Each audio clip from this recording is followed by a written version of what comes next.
Bangladesh cricket board BCB আনুষ্ঠানিকভাবে ঘোষণা করেছে যে দীর্ঘদিনের বকেয়া অর্থ পরিশোধ না করা এবং বরাবরের চুক্তি ভঙ্গের কারণে চিটাগাং কিংসের মালিকানা প্রতিষ্ঠান এসকিউ স্পোর্টস এন্টারপ্রাইজ লিমিটেডের ফ্র্যাঞ্চাইজির অধিকার বাতিল করা হয়েছে। এর ফলে 2025 সালের বিপিএলের আসরের দলটি অংশ নিতে পারবে না। বিসিবির দাবি, প্রতিষ্ঠানটি 2012 সালের প্রথম এবং 2013 সালে দ্বিতীয় আসরে বরাবরের মতোই আইন ও অর্থনৈতিক দায়িত্ব পালনে ব্যর্থ হয়েছে। এর মধ্যে রয়েছে ফ্র্যাঞ্চাইজির ফি বকেয়া, কর পরিশোধে ব্যর্থতা, খেলোয়াড় ও টিম স্টাফদের বেতন না দেওয়া এবং বিসিবির কর্তৃক বহন করা খরচও ফেরত না দেওয়া। বিসিবির প্রেস বিজ্ঞপ্তি অনুযায়ী 2013 থেকে 2025 সাল পর্যন্ত বহুবার নোটিশ পাঠানো হলেও কোনো কার্যকর পদক্ষেপ নেয়নি এসকিউ স্পোর্টস এন্টারপ্রাইজ লিমিটেড।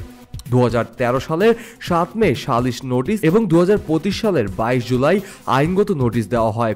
সমস্যা সমাধানে 2024 সালের 20 সেপ্টেম্বর উভয় পক্ষ একটি সেটেলমেন্ট চুক্তি স্বাক্ষর করে, কিন্তু চুক্তি অনুযায়ী কোনো অর্থ পরিশোধ করা হয়নি।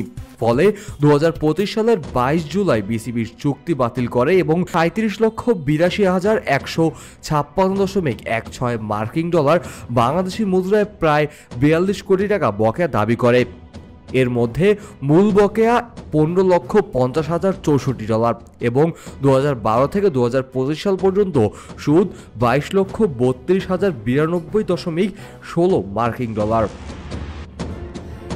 বিসিবি আরও জানিয়েছে, ডলারের বিপরীতে টাকার মান কমে যাওয়ায় বকেয়ার পরিমাণ আরও বেড়েছে।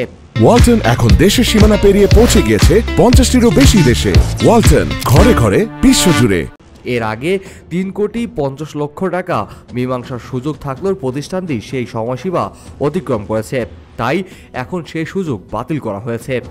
বোর্ডের মতে, খেলোয়াড় ও কোচের পাওনা পরিশোধের ব্যর্থতা কেবল চুক্তি ভঙ্গ নয়, বরং খেলোয়াড়দের অধিকার লঙ্ঘন করাও।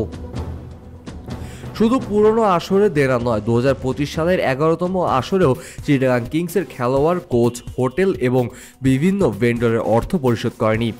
এই বিষয়ে বিসিবি নিয়মিত অভিযোগ পাচ্ছে, ফলে খেলোয়াড়, স্টাফ এবং অন্যান্য স্টেক হোল্ডারদের পাওনা নিশ্চিত করতে বিসিবির এই আইনি পদক্ষেপ গ্রহণ করেছে। কেন চিটাগাং কিংস বাদ পড়ল?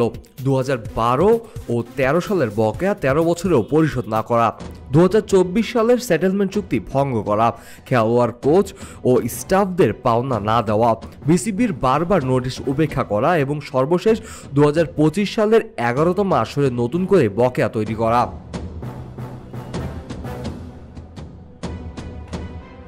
বিসিবি জানিয়েছে, বারবার সতর্ক করার পরও অর্থ পরিশোধে ব্যর্থ হওয়ায় চিটাগাং কিংসকে আর বিপিএলে রাখা সম্ভব নয়। চট্টগ্রামের সমর্থকদের জন্য খবরটি হতাশাজনক হলেও বিসিবি স্পষ্ট করেছে, আইনগতভাবে বকেয়া উদ্ধার না হওয়া পর্যন্ত এই বহিষ্কার বহাল থাকবে।